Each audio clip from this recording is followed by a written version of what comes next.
Behind the gilded gates of Buckingham Palace, where every word is measured and every gesture scrutinized, a conversation took place that would shake the very foundations of the British royal family. It wasn't the kind of exchange you'd expect between sisters-in-law, nor was it the diplomatic discourse typical of royal corridors. Instead, it was a raw, unfiltered moment that revealed the human hearts beating beneath the crowns. Princess Anne, known for her no-nonsense approach and unwavering loyalty to the monarchy, found herself in an impossible position. The message she carried from Queen Camilla about Catherine, Princess of Wales, contained words that could either heal deep wounds or create irreparable fractures within the family. When she finally delivered those words to King Charles III, his reaction was so unexpected, so profound, that it left even the most seasoned palace staff speechless. What followed was a chain of events that no royal protocol could have prepared them for, revealing truths that had been carefully hidden from the public eye and exposing the delicate balance of power, loyalty, and love that truly governs the House of Windsor.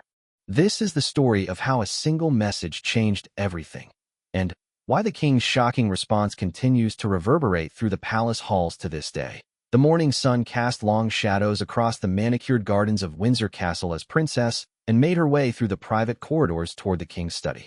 Her footsteps echoed against the ancient stone walls, each step carrying the weight of the conversation she was about to initiate. It was early October, and the autumn air had begun to creep through the castle's windows, bringing with it a chill that seemed to match the atmosphere that had settled over the royal household in recent weeks. And had always been the practical one among her siblings, the royal who spoke her mind without the diplomatic cushioning that others relied upon. Today, however, she found herself carefully choosing each word, knowing that the message she carried could either bridge a growing divide or deepen it beyond repair. The conversation with Camilla the previous evening had been unlike any they had shared before, filled with an honesty that surprised even Anne, who was accustomed to straight talk. Queen Camilla had been in her private sitting room at Clarence House when Anne arrived for what was supposed to be a routine discussion about upcoming royal engagements. Instead, Camilla had dismissed her staff with an unusual urgency and guided into the window that overlooked the Thames. The Queen's hands had trembled slightly as she spoke, her usual composed demeanor replaced by something raw and vulnerable that Anne had rarely witnessed.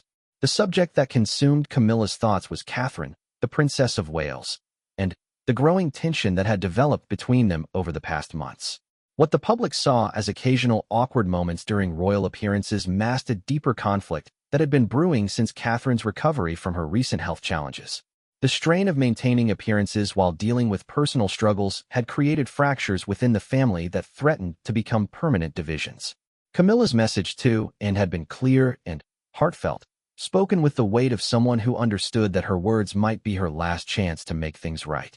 She spoke of her admiration for Catherine's strength, her regret over misunderstandings that had grown into walls between them, and her desire to find a way forward that honored both their positions within the family structure. But, most importantly, she had shared something personal about her own fears and hopes for the future of the monarchy that even Charles didn't know. As Anne approached the king's study, she could hear the familiar sounds of her brother's morning routine. Charles had always been an early riser, using the quiet hours before the day's obligations began to read, write, and think. She knew he would be reviewing briefing papers while classical music played softly in the background, a ritual that had remained constant throughout his years as heir and now as sovereign. The weight of recent months had been evident on Charles's face during family gatherings. The king had thrown himself into his royal duties with renewed vigor following his coronation, but those closest to him could see the strain. The delicate balance of managing family relationships while serving as the head of state had proven more challenging than even he had anticipated. The situation between Camilla and Catherine had become a particular source of concern as he watched two women he loved struggle to find common ground, and knocked gently on the heavy oak door before entering the study. The room was exactly as she remembered from their father's time, filled with books, papers, and the accumulated treasures of a lifetime devoted to service. Charles looked up from his desk, his reading glasses catching the morning light as he smiled at his sister's arrival. The warmth in his greeting was genuine, but Anne could detect the underlying fatigue that had become more pronounced in recent weeks. Their conversation began with the usual pleasantries, discussion of upcoming events, and family matters that required coordination. Charles valued his sister's practical approach to problem-solving and often sought her counsel on matters both personal and professional. Today, however, Anne's demeanor was different, more serious than usual, and Charles quickly recognized that she had come with a specific purpose in mind.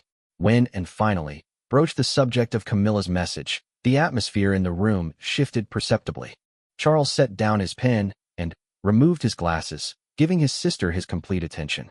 The story that Anne shared over the next 30 minutes painted a picture of vulnerability and hope that Charles had not expected.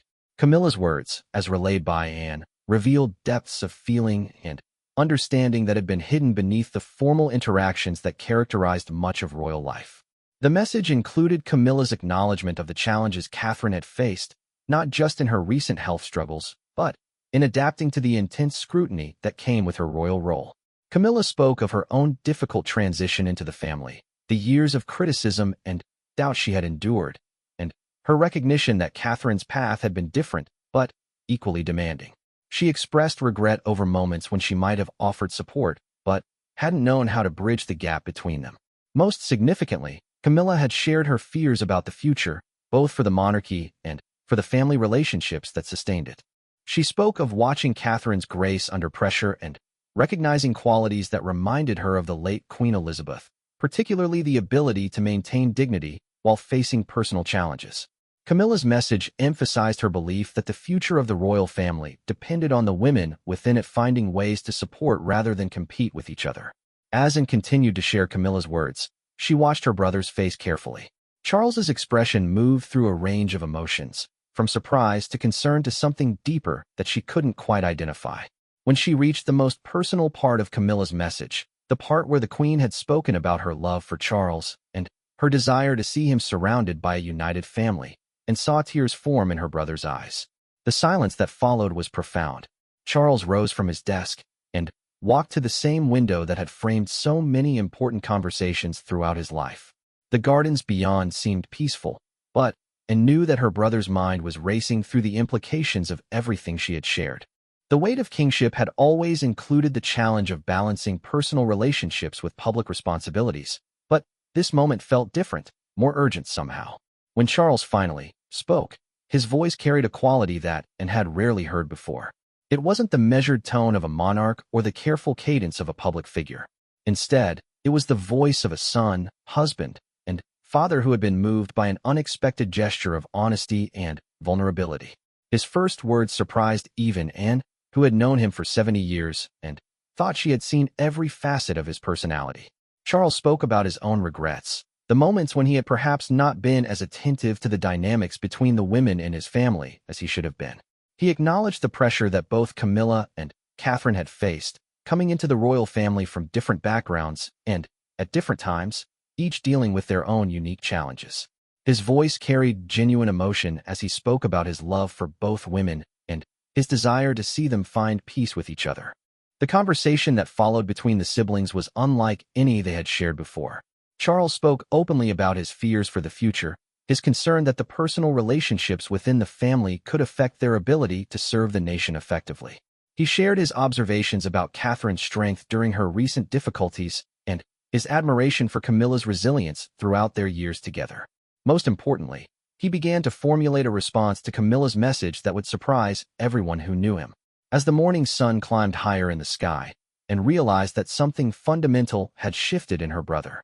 The man who had always been careful with his words and measured in his responses was speaking with an openness that revealed the depth of his feelings for his family. When he finally turned back to face her and saw a determination in his eyes that reminded her of their mother during her most decisive moments. Charles's response to Camilla's message would indeed shock the palace, but not in the way that anyone expected. Instead of the diplomatic acknowledgement that might have been anticipated, the king was preparing to take action that would demonstrate his understanding of what truly mattered for the future of the monarchy.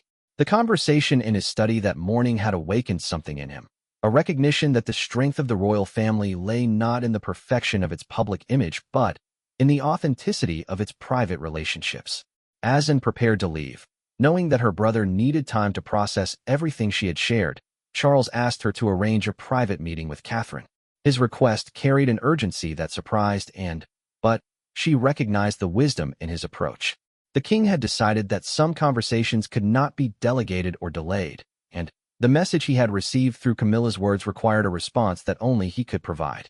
The weight of unspoken words had finally found their voice, and the reverberations of that morning's conversation would soon be felt throughout the palace and beyond. The call came to Catherine at Adelaide Cottage just as she was helping Prince George with his mathematics homework. The afternoon light streamed through the windows of their private family home, creating the kind of peaceful domestic scene that had become increasingly precious to her. Louis was playing with building blocks on the carpet nearby, while Charlotte practiced piano in the adjoining room, her determined efforts at mastering a particularly challenging piece filling the house with music that was both earnest and endearing. When Catherine's private secretary informed her that the king had requested a personal meeting at Windsor Castle the following morning, she felt a familiar flutter of concern. Such direct requests from Charles were unusual, typically reserved for matters of significant importance. The formal nature of the invitation, combined with the short notice, suggested something beyond the routine family discussions that usually took place during their regular gatherings. Catherine had always maintained a respectful but somewhat cautious relationship with her father-in-law. She understood his position as sovereign and had worked hard to fulfill her royal duties with the dedication he expected. However, the personal warmth that characterized his interactions with his sons had never fully extended to her, creating a distance that both acknowledged and maintained their respective roles within the family hierarchy. The recent months had been particularly challenging for Catherine, not just because of her health struggles, but due to the subtle tensions that had developed within the family during her recovery. She had been acutely aware of the delicate balance required to maintain relationships while dealing with personal challenges that she preferred to keep private. The pressure of public scrutiny combined with internal family dynamics had created a complexity that she was still learning to navigate. That evening, as Catherine prepared for the meeting, she found herself reflecting on her journey within the royal family. The transition from a relatively private life to one of constant public attention had required adaptations she hadn't fully anticipated when she married William. Each year had brought new challenges and responsibilities, along with a deeper understanding of the institution she had joined and the role she was expected to play within it. William noticed her unusual quietness during dinner and asked about the king's request. Catherine shared what little information she had, but admitted her uncertainty about the purpose of the meeting. William's own relationship with his father had evolved significantly since the coronation, moving from the dynamic of heir and monarch to one of mutual respect between two men committed to service. He offered to accompany her, but Catherine declined, sensing that this was something she needed to face alone. The morning of the meeting dawned crisp and clear, with the kind of autumn weather that made Windsor Castle appear particularly majestic against the blue sky. Catherine arrived at the appointed time, dressed in a navy blue dress that struck the appropriate balance between formality and warmth. She had chosen her jewelry carefully, wearing pieces that honored the royal collection while maintaining her personal style, a small but important detail in the careful choreography of royal appearances. As Catherine was escorted through the familiar corridors of Windsor Castle, she noticed details that usually escaped her attention during more formal visits. The portraits of previous monarchs seemed to watch her passage with particular interest, their painted eyes holding centuries of royal history and tradition. The weight of that legacy was something she had grown more conscious of as her own role within the family had evolved.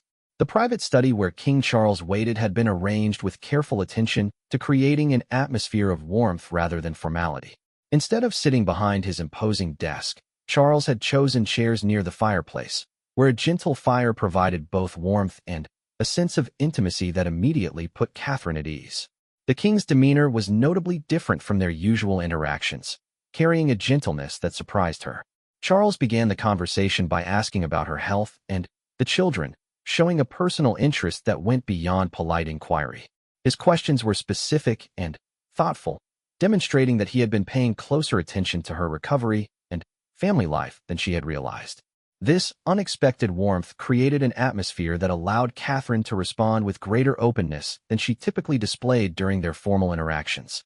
When Charles finally addressed the purpose of their meeting, his approach was unlike anything Catherine had experienced from him before. Instead of the measured, diplomatic language that usually characterized his communications, the king spoke with a directness that revealed genuine emotion. He began by acknowledging the challenges she had faced, not just in recent months, but throughout her years as a member of the royal family, recognizing struggles that had often gone unacknowledged. The conversation that followed was remarkable for its honesty. Charles spoke about his own experiences of joining the royal family, though his circumstances had been different as someone born into the role. He shared insights about the pressures and expectations that came with royal life, acknowledging that the support system he had taken for granted might not have been as readily available to those who married into the family from outside. Most unexpectedly, Charles began to share Camilla's message, not as a formal communication, but as a personal revelation that had moved him deeply. He spoke about his wife's admiration for Catherine's strength and grace, her regret over misunderstandings that had developed between them, and her desire to build a relationship based on mutual respect and support. The king's voice carried genuine emotion as he conveyed Camilla's acknowledgement of the unique challenges Catherine faced as the future queen. Catherine listened with growing amazement as Charles continued to share insights that revealed a side of Camilla she had never seen. The queen's vulnerability in expressing her own fears and hopes for the family's future painted a picture of a woman who cared deeply about relationships and legacy beyond the formal roles and responsibilities that usually defined their interactions. Catherine began to understand that her assumptions about Camilla's feelings toward her had been incomplete, shaped by limited interactions and the formal nature of most royal gatherings. The king's delivery of Camilla's message was accompanied by his own reflections on family dynamics and his role in fostering understanding between the women in his life. He spoke candidly about his regrets over not facilitating better communication, acknowledging that his own discomfort with emotional conversations had perhaps allowed misunderstandings to develop that could have been prevented with more direct intervention. When Charles mentioned Camilla's specific words of admiration for Catherine's handling of her recent health challenges, Catherine felt tears forming in her eyes. The recognition of her strength during a period when she had often felt vulnerable was deeply meaningful, particularly coming from someone whose own journey into the royal family had been marked by public criticism and private struggles. The parallel experiences, though separated by years and different circumstances, created a bond of understanding that Catherine hadn't realized existed. The conversation took on an even more personal tone as Charles shared his own observations about Catherine's role within the family and her relationship with William. His words revealed a deep appreciation for the stability and happiness she had brought to his eldest son, along with his recognition of her dedication to her royal duties despite the personal costs involved. The king's acknowledgement of her contributions went beyond the formal appreciation typically expressed at public events. Charles then surprised Catherine by speaking about the future of the monarchy and the role she would eventually play as queen. His words carried a weight that went beyond constitutional theory, revealing his genuine concern for the institution and his confidence in her ability to help guide it through future challenges. The trust implicit in his observations was profound, representing a level of acceptance and support that Catherine had hoped for but hadn't expected to receive. As their conversation continued, Catherine found herself responding with a candor that matched the king's openness. She spoke about her own fears and uncertainties, her determination to serve the institution while protecting her family's privacy, and her desire to contribute meaningfully to the royal family's mission. The exchange became a genuine dialogue rather than a formal meeting, creating understanding between them that had been absent in their previous interactions. The most surprising moment came when Charles made a specific request that revealed the true purpose of their meeting. He asked Catherine to consider having a private conversation with Camilla, not as a formal reconciliation, but as an opportunity for both women to speak honestly about their relationship and their shared commitment to the family's future. His suggestion came with an acknowledgement that such conversations carried risks, but also the potential for healing that could benefit everyone involved. Catherine's response to the king's request demonstrated her own growth in understanding the complexities of royal relationships. Rather than giving an immediate answer, she asked thoughtful questions about the format and purpose of such a meeting, showing that she was considering not just the personal implications but also the broader effects on family dynamics and public perceptions. Her measured approach impressed Charles, who recognized in her response the wisdom that would serve her well in future leadership roles. The meeting concluded with an understanding between them that felt fundamentally different from their previous relationship. Charles had revealed himself as not just a sovereign, but as a father-in-law who genuinely cared about Catherine's well-being and her place within the family. Catherine, in turn, had shown her willingness to engage with difficult conversations for the sake of family unity and institutional strength. As Catherine prepared to leave Windsor Castle, she carried with her not just Camilla's message, but also a new understanding of Charles's commitment to fostering genuine relationships within the royal family.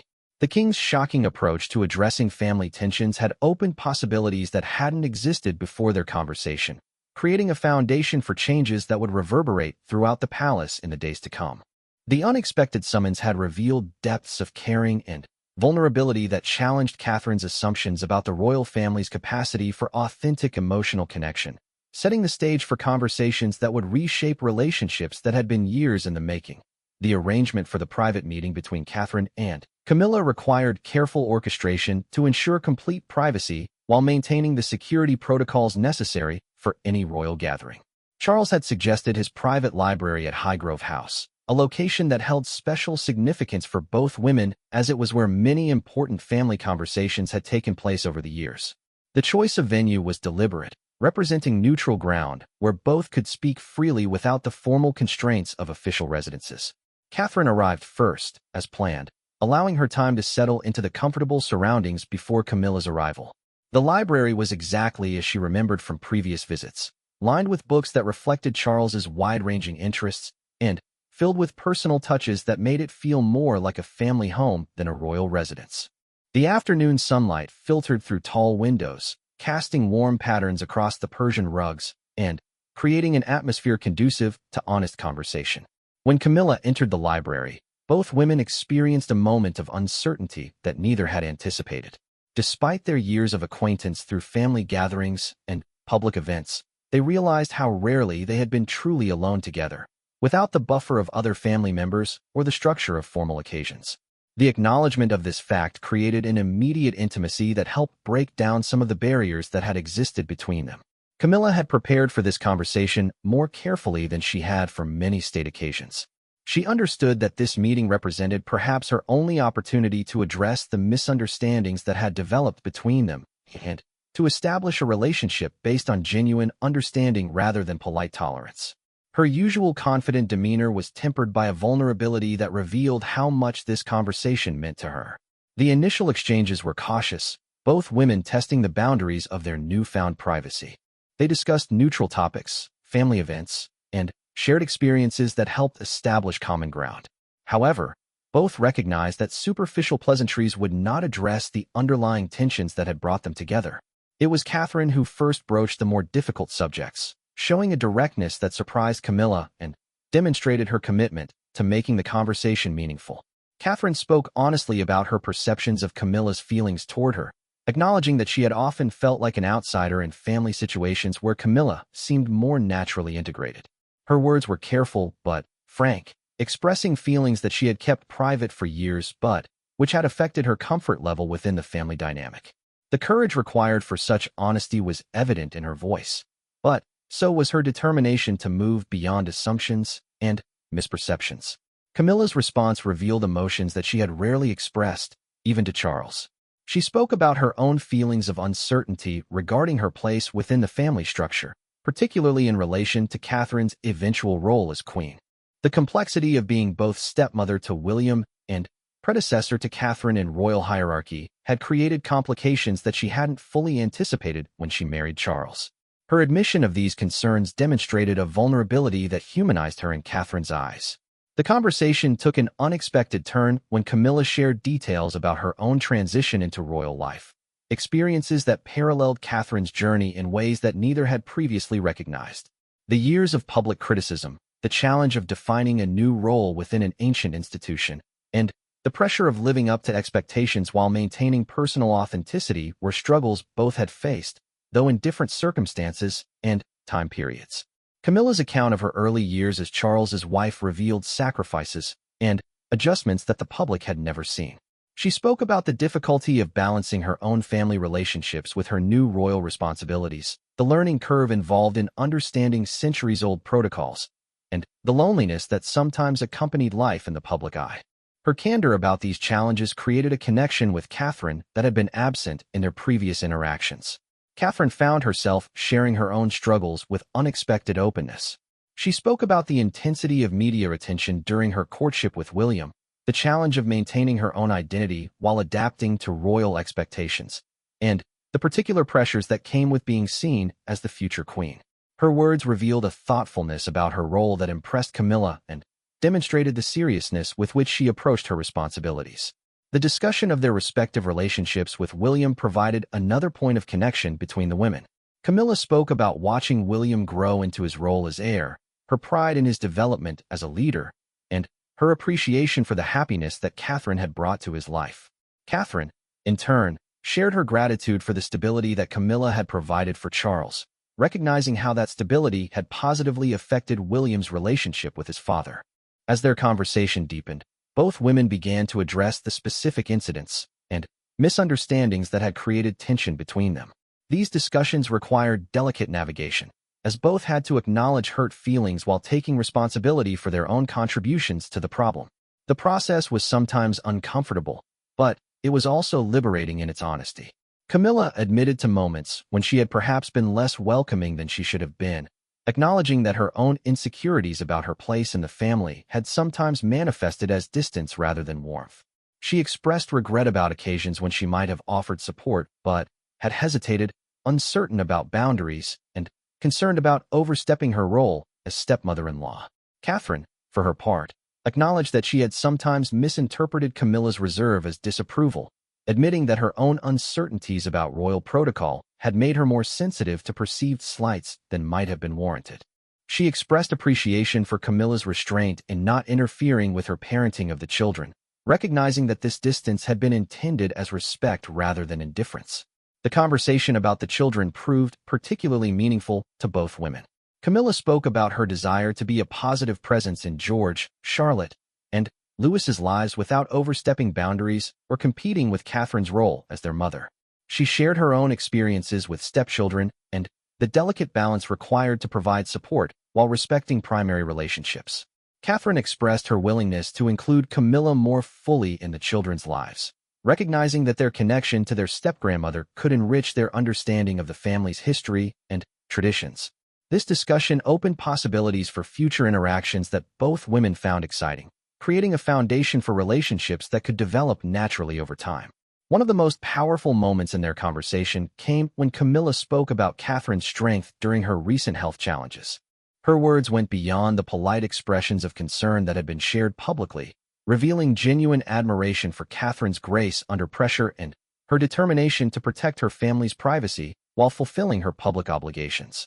This recognition meant more to Catherine than any formal acknowledgement could have. Camilla also shared her own fears about the future of the monarchy and her hope that the next generation would be better equipped to handle the challenges ahead. Her confidence in Catherine's ability to contribute to that future was evident in her words, representing an endorsement that carried significant weight given Camilla's own experience with royal transitions. The discussion of their respective roles in supporting Charles revealed another area where their interests aligned perfectly. Both women recognized the king's dedication to his duties and his need for family stability to sustain him through the challenges of his reign. Their commitment to providing that stability, despite their own personal complexities, demonstrated a shared priority that could form the basis for ongoing cooperation. As the afternoon progressed, both women found themselves laughing together for the first time in their shared history. The laughter came naturally from shared observations about royal life and family dynamics, creating moments of genuine connection that neither had expected. These lighter moments provided relief from the intensity of their more serious discussions while reinforcing the foundation of understanding they were building. The conversation also touched on their shared experiences with public scrutiny and media attention. Camilla's hard-won wisdom about handling criticism and maintaining personal boundaries resonated with Catherine, who was still developing her own strategies for managing the intense interest in her life. The exchange of practical advice and emotional support created another bond between them. When they finally addressed the future directly, both women expressed hope that their relationship could evolve into something more genuine and supportive. They acknowledged that change would take time and continued effort from both sides, but they also recognized that the foundation they had established during their conversation provided a solid starting point for that evolution. The meeting concluded with specific agreements about future interactions, including regular private conversations and collaborative involvement in family events. These practical arrangements would help ensure that their newfound understanding could develop into a lasting relationship rather than remaining a single moment of connection. As they prepared to leave Highgrove House, both Catherine and Camilla felt fundamentally changed by their conversation. The barriers that had existed between them had not been completely eliminated, but they had been lowered sufficiently to allow for genuine communication and mutual support. The shocking effectiveness of Charles's intervention had created possibilities that neither woman had imagined possible just hours before. The privacy of their meeting had allowed for the kind of honesty that royal life rarely permitted, creating a foundation for relationships that could withstand future challenges and contribute to the stability of the institution they both served. Behind the closed doors of the Highgrove Library, two women had discovered that their shared commitment to family and duty could overcome the misunderstandings that had kept them apart. The immediate aftermath of Catherine and Camilla's private conversation sent subtle but profound changes rippling through the royal household. Staff members who had grown accustomed to carefully managing interactions between the two women began to notice a shift in atmosphere during family gatherings and official functions. The change wasn't dramatic or obvious to casual observers, but those who understood the intricacies of royal dynamics recognized that something fundamental had altered in the relationship between the Queen and the Princess of Wales. Charles was the first to observe the transformation during a family dinner at Windsor Castle just 3 days after the Highgrove meeting. The conversation between Catherine and Camilla flowed more naturally than he had seen in years, marked by genuine interest in each other's perspectives rather than the polite formality that had previously characterized their interactions. When Camilla made a suggestion about upcoming Christmas traditions, Catherine's response showed enthusiasm rather than the careful consideration that had marked her previous reactions to such proposals. William noticed the change as well, though from a different perspective. His wife seemed more relaxed during family gatherings, participating in conversations with a freedom that suggested she no longer felt the need to constantly monitor her responses. When he asked Catherine about her meeting with Camilla, her description of their conversation surprised him with its warmth and optimism. The relief in her voice was unmistakable, suggesting that burdens he hadn't fully understood had been lifted. The transformation was perhaps most evident in the small gestures that began to appear between the two women. Camilla started including Catherine in text message conversations about family matters, sharing photos and observations that had previously been limited to her communications with Charles. Catherine reciprocated by sending updates about the children's activities and achievements, creating an ongoing dialogue that developed naturally rather than being forced by obligation. Princess and observed these developments with the satisfaction of someone who had played a crucial role in facilitating them. Her position as intermediary had required careful navigation, but the positive outcome validated her decision to convey Camilla's message to Charles rather than attempting to resolve the situation through more indirect means. The success of Charles's intervention had demonstrated his growth as both a monarch and family leader, showing a willingness to address personal relationships with the same attention he devoted to affairs of state. The impact on Charles himself was perhaps the most significant of all. The king had always carried the weight of family relationships as part of his broader responsibilities, but the successful resolution of the tension between Catherine and Camilla had given him a new confidence in his ability to guide personal dynamics within the royal family. His approach to other family matters began to reflect this same directness, creating an atmosphere where difficult conversations could be addressed rather than avoided. The change was particularly noticeable in Charles's relationship with his grandchildren. With the tension between their mother and step-grandmother resolved, family gatherings became more relaxed affairs where the children could interact naturally with both women without the subtle constraints that had previously existed. George, Charlotte, and Louis began to develop stronger relationships with Camilla, who felt more comfortable asserting her role as an active grandparent figure. William's response to the transformation reflected his relief at seeing two women he loved find common ground. His relationship with both his father and stepmother had been complicated by his awareness of the tension with Catherine, creating situations where he felt torn between competing loyalties. The resolution of this conflict allowed him to engage more freely with his family, participating in gatherings without the underlying concern that had previously marked such occasions. The practical implications of the improved relationship between Catherine and Camilla began to manifest in their royal duties as well. Joint appearances that had previously required careful scripting and coordination started to feel more natural, with both women able to build on each other's contributions rather than simply fulfilling parallel obligations. Their shared commitment to specific charitable causes began to develop into genuine collaboration, creating opportunities for more effective advocacy.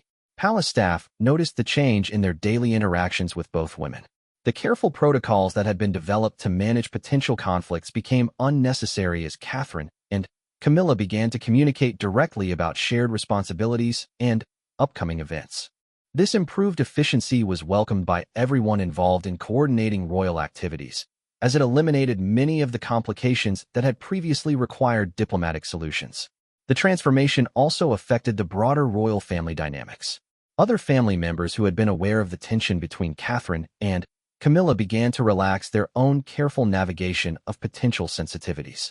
Family celebrations and gatherings took on a more natural rhythm, with conversations flowing more freely and less concern about inadvertently creating awkward moments. Edward and Sophie were among the first to comment on the change, noting during a private dinner how much more comfortable family gatherings had become. Their own relationships with both Catherine and Camilla benefited from the reduced tension, as they no longer felt the need to carefully balance their interactions to avoid appearing to take sides in what had been an unspoken but evident divide. The children's response to the improved relationship between their mother and step-grandmother was perhaps the most heartwarming aspect of the transformation. Young as they were, George, Charlotte, and Louis had been sensitive to the underlying tensions in family situations. With those tensions resolved, they began to interact more freely with Camilla, asking questions about her own grandchildren and showing interest in activities they could share together. Camilla's involvement in the children's lives expanded naturally as Catherine felt more comfortable including her in family activities. What had previously been carefully structured interactions during official events evolved into more spontaneous connections, with Camilla sometimes joining family outings or participating in bedtime routines during extended visits. These developments delighted Charles, who had hoped for such relationships but hadn't known how to facilitate them. The media began to notice the change as well, though their observations were limited to the public appearances and interactions they could observe. Royal correspondents noted the increased warmth between Catherine and Camilla during joint engagements, with body language and conversation patterns that suggested genuine comfort rather than performed cooperation.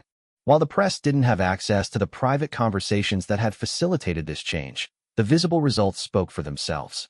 The success of Charles's intervention began to influence his approach to other family relationships that required attention.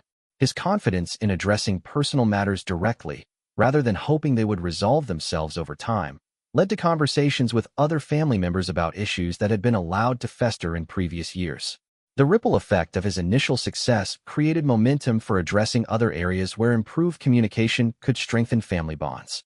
Anne's role in facilitating the original conversation also evolved, as she became someone whom other family members turned to when difficult conversations needed to be initiated. Her direct approach and ability to convey sensitive messages without distortion made her a valuable resource for maintaining family harmony while respecting the individual perspectives of all parties involved. The long-term implications of the transformation began to emerge as both Catherine and Camilla started planning collaborative projects that would extend well into the future. Their shared interest in specific charitable causes provided a natural foundation for joint initiatives, while their complementary skills and experiences created opportunities for more effective advocacy than either could achieve alone. The resolution of the tension between Catherine and Camilla also had positive effects on their relationships with other women in the royal family. The example of their successful reconciliation provided a model for addressing conflicts directly rather than allowing them to persist through avoidance. This shift toward more open communication began to influence family dynamics more broadly, creating an atmosphere where concerns could be raised and addressed before they developed into significant problems. The transformation was particularly meaningful for Camilla, who had spent years carefully navigating her relationships within the royal family while establishing her own role and identity. The acceptance and warmth she now received from Catherine validated her position within the family structure while also relieving the isolation she had sometimes felt during family gatherings. Her confidence in her relationships with the next generation grew substantially, affecting her overall comfort with her royal role. For Catherine, the resolution represented a significant step in her own evolution within the royal family. Her willingness to engage in difficult conversations and Her success in building genuine relationships with family members who had initially seemed distant demonstrated her growing confidence in her role and her commitment to the institution's long-term success. The ripple effect of their improved relationship continued to expand, touching every aspect of family life and royal duty, while creating a foundation for future cooperation that would serve the institution well through whatever challenges lay ahead. 6 months after that pivotal conversation in Charles's study, the royal family gathered at Balmoral for their annual summer retreat, a tradition that had provided the backdrop for countless family memories and significant moments throughout the decades. This year's gathering would prove particularly meaningful as it represented the first extended family holiday since the transformation in relationships that had begun with Anne's delivery of Camilla's message and Charles's shocking response to it. The Scotland estate held special significance for the family, representing a place where formality could be relaxed and genuine family bonds could flourish away from the public eye. For Catherine, this year's visit carried additional importance, as it would be the first time she could fully enjoy the family dynamics without the underlying tensions that had previously made such gatherings more challenging than they should have been. Camilla's approach to the Balmoral gathering reflected her newfound confidence in her relationships within the family. Instead of the careful planning that had previously characterized her participation in family events, she was able to engage naturally in the traditional activities that made these retreats special. Her knowledge of the estate and its traditions, gained through years of visits with Charles, now became a resource she could share freely with Catherine and the children. The daily routines at Balmoral provided numerous opportunities for the strengthened relationships to manifest naturally. Morning walks through the estate, afternoon fishing expeditions, and evening gatherings around the fire all took on a different quality when participants could interact without the constraints of unresolved tensions. Catherine found herself seeking out Camilla's company during these activities, valuing her perspective on family traditions and her insights about life within the royal family. The children's interactions with Camilla during this extended stay revealed the full extent of the transformation that had taken place. George, Charlotte, and Louis treated their step-grandmother with the comfortable familiarity that had been missing in previous years, asking her questions about the estate's history and including her naturally in their games and activities. These spontaneous connections delighted both Catherine and Charles, who could see the family bonds developing exactly as they had hoped. Charles himself was visibly more relaxed during this year's Balmoral retreat, freed from the constant awareness of family tensions that had previously required his careful attention. His interactions with both his wife and daughter-in-law reflected his relief that two relationships he valued deeply had found harmony. The success of his intervention months earlier had given him confidence to address other family matters more directly, creating an overall atmosphere of improved communication. William's experience of the family gathering was markedly different from previous years. Without the need to navigate carefully between his wife and stepmother, he could participate fully in family activities and conversations. His relief was evident to everyone present, particularly to Catherine, who realized how much the previous tensions had affected her husband even when he hadn't expressed his concerns directly. The practical benefits of the improved relationship between Catherine and Camilla became apparent in the planning and execution of family activities during the Balmoral stay. Joint decisions about meals, outings, and entertainment flowed naturally from genuine collaboration rather than the polite consultation that had previously characterized such arrangements. The efficiency and effectiveness of their partnership in managing family logistics impressed everyone involved, and satisfaction with the role she had played in facilitating the family's transformation was evident throughout the gathering. Her decision to convey Camilla's message to Charles had proven to be exactly the intervention that was needed, demonstrating her understanding of family dynamics and her ability to facilitate difficult conversations. Her position as the practical family problem solver was reinforced by the success of her approach. The Scotland retreat also provided opportunities for Catherine and Camilla to plan future collaborative projects in a relaxed setting where creative thinking could flourish. Their conversations about shared charitable interests led to specific proposals for joint initiatives that would maximize their combined influence and effectiveness. The natural development of these plans reflected the genuine partnership that had emerged from their initial reconciliation. Extended family members who joined the Balmoral gathering observed the transformation with pleasure and relief. The improved dynamics affected everyone's enjoyment of family time, eliminating the careful navigation that had previously been necessary to avoid inadvertently highlighting tensions. Cousins, in-laws, and long-term family friends all benefited from the more relaxed atmosphere. The evening conversations that were a hallmark of Balmoral gatherings took on particular significance during this visit. Catherine and Camilla found themselves engaging in discussions about royal history, family traditions, and future plans with a depth that hadn't been possible in previous years. These exchanges enriched both women's understanding of their roles and responsibilities while strengthening their personal bond. Charles used the relaxed setting to share with Catherine some of his own insights about leadership and royal duty, conversations that had been more difficult to initiate when family relationships were strained. His guidance drew on decades of experience as heir and his growing confidence as monarch, providing Catherine with valuable preparation for her own future role. The natural flow of these conversations reflected the trust and comfort that had developed between them. The children's activities during the Balmoral stay created lasting memories that would influence their perception of family relationships for years to come. The sight of their mother and step-grandmother working together naturally, sharing stories and traditions, provided them with a model of family harmony that would shape their own approach to relationships within the royal structure. Photography from the Balmoral gathering, while private and not released publicly, captured moments of genuine family connection that had been elusive in previous years. Images of Catherine and Camilla working together in the kitchen, sharing jokes during outdoor activities, and collaborating in the care of the children documented the transformation that had taken place in their relationship. The success of the Balmoral gathering led to discussions about future family events and traditions. Catherine and Camilla began planning joint contributions to upcoming celebrations, including Christmas gatherings and milestone birthdays, with enthusiasm that would have been impossible before their reconciliation. Their collaborative approach promised to enhance these occasions for everyone involved. The retreat also provided opportunities for reflection on the journey that had brought the family to this point of harmony. Both Catherine and Camilla acknowledged the growth they had experienced through addressing their misunderstandings directly, recognizing that their relationship was now stronger for having worked through its challenges rather than avoiding them.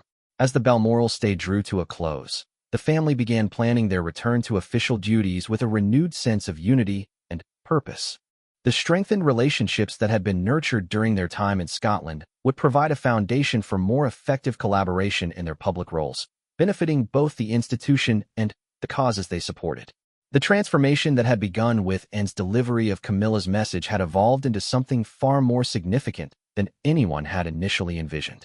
What started as an attempt to address tension between two individuals had become a catalyst for improving family dynamics throughout the royal household, creating a legacy of better communication and stronger relationships. The final evening at Balmoral was marked by a spontaneous gathering where family members shared reflections on their time together and their hopes for the future. Catherine's words of appreciation for Camilla's guidance and friendship brought tears to many eyes, while Camilla's response about the joy of watching Catherine grow into her royal role demonstrated the mutual respect that had developed between them. Charles's closing remarks to the assembled family emphasized the importance of the relationships they had strengthened during their time together and his pride in their commitment to supporting each other through the challenges and opportunities that lay ahead. His shocking intervention months earlier had proven to be exactly what the family needed, creating a foundation for harmony that would serve them well for generations to come. The return journey from Scotland marked not just the end of a successful family retreat, but the beginning of a new chapter in royal family relationships. The bonds that had been forged and strengthened at Balmoral would continue to influence family dynamics long after the Highland landscape had faded from view, representing a transformation that had exceeded everyone's hopes and expectations. The legacy of that moment when King Charles received Camilla's message and chose to act with unexpected directness had grown into something that would influence the royal family for years to come, proving that sometimes the most shocking response is simply the courage to address difficult situations with honesty, compassion, and hope for a better future.